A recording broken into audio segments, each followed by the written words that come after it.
bari kuzerera mu mihanda bari kwiba ibintu bari kwibisheke bakibida imyaka y'abantu nibyo bakora. None si biko baba baratunaniye nyine urundi kugira ngo twabanyuza mu mugozi hari tukababishobora.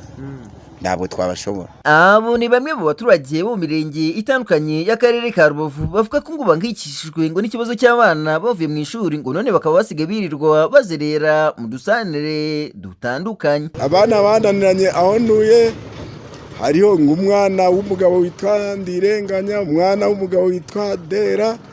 Abo bana bavuye mu ishuri kandi ababyeyi bashaka ko biga.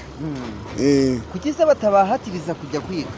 Babatiriza kujya kwiga bajya ku ishuri bakaviramo mu nzira. Ibyo ni nabyo bigako namwe mu babyeyi bafite abana bavuye mu ishuri batubwiye ko ngo bagerageje guhana abana babo ngo bakabasubiza mu ishuri ngo ariko bakanga bakavunira ibiti mu matwi. Hari igihe ababyeyi bavuga bakananirwa.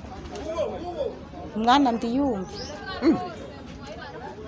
Koko birashoboka ugashyiramo n'ingoni ukamwirukaho bamwe banarabashorera bakabajyana no ku ishuri ariko bakananga kwiga. Ni natwe biratubabaza cyane tukababarira abo babyeyi natwe ahubwo hariga tujya kubafasha kugira ngo abo bana tubacyaye bajye mu ishuri cyangwa tubafashe bajye mu ishuri niba hari ikintu babuze ariko abana ahubwo bagahunga nibo babwiye gutyo icyo gihe ntabwo barara mu rugo ahubwo.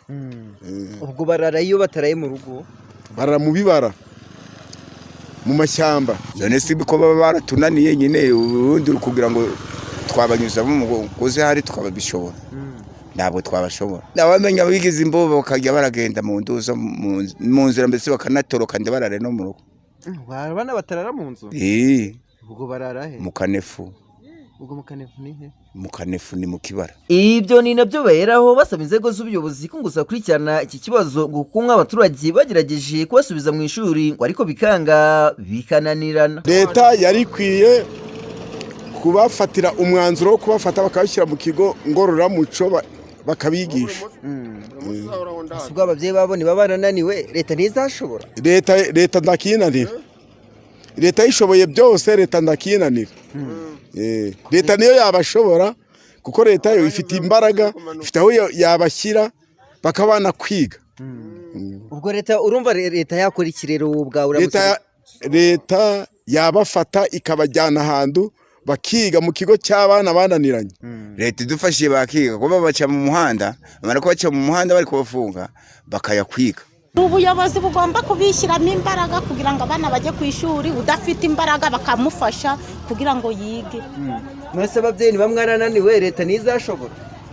Hari igihe umuntu ananirwa kubera imbaraga ngeya ariko leta ibi bafashijemo no si hari abari kwiga bakaba bakagombye gukomeza amashuri ariko imbaraga z'ababyeyi zaba ngeya bakicara ariko leta ibafashije bokiga. Keze baba badufashijeho bakajya barabafata bakabajyana bakakubita cyangwa bakabafunga.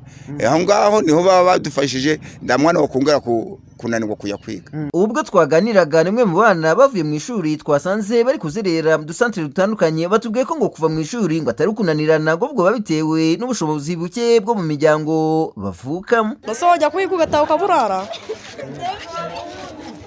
Kubera iki se ku ishuri babagaburira? Nasi byo ku ishuri babirarira ku ishuri bajyaga saa sita. Nasi wataha saa sita nijoro nduge. Ku murongo wa telefone twashatse kumenya icyo ubuyobozi bw'akarere ka Rubavu buteganya gukorera ko iki kibazo ntibyadushobokera kuko Bwana Murindwa Prosper umuyobozi w'aka karere ka Rubavu atabashije kwitaba telefone ngendanwa ndetse n'ubutumwa bugufitwa mwandikiye ntabusubize. Icyakoze mu gihe azagiye cyavuga ko iki kibazo cyangwa se akagira urwego rw'ubuyobozi rugira icyo bibikoraho iyi nkuru tukaba tuzayigarukaho mu makuru yacu ataha. Jacques Tuyishime, iyi ni BTN TV mu karere ka Rubavu.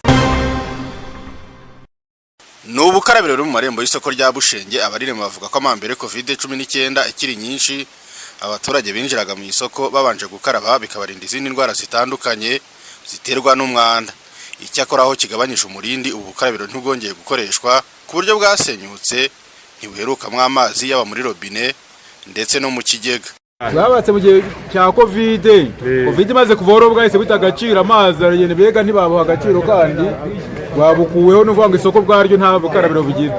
Bayakaraba uretse ko yajya ahantu ku mabotiki gusa ahandi hantu hakarabira kuko bwarapfuye biragaragara ko bwapfuye bwa kovide ntabwo uretse ko wajya ahantu nyine ugiye guhahira akaba ari gukarabira nta bundi bukarabiro buhari nta bundi bukarabiro buhari nta gukaraba ntako kuko urabona ko byapfuye nyine nta gukaraba aba ari umwanda nyine kuko n'abayobozi baba babireba bagomba kujya bagomba kubireba nyine bakabikurikirana. Buno babugubatse mu gihe cya kovide n'imyaka itambutse nawe urabyibuka nyine igihe kovide yaje. Icyifuzo cy'abaremira isoko ni uko ubu bukarabiro bwasanurwa abaturage bakongera bagakaraba nk'uko byahoze. Basabaga ngo mutukore ubuvugizi dukomerezeho ku buryo twakwirinda zino ndwara zituruka ku mwanda tukabyirinda nyine namwe mwadukorera ubuvugizi. Icyifuzo tubona nyine nuko bahakora nyine kuko ari urujya n'uruza nyine rw'abantu bajya mu isoko bakavugurura nyine abantu bakajya baca mu isoko babanje gukaraba. Nuko haboneka nyine ubukarabiro ku buryo isoko rigira agaciro kuko byari byiza umuntu akagira isuku. Isuku yari nziza rwose ugatuma nta ndwara nyine zikomoka ku mwanda ziboneka. Urabona hariho umwanda bakaza bakabukora neza ibyangiritse bakongera akabisana abantu bakabona ukuntu barajya boga neza.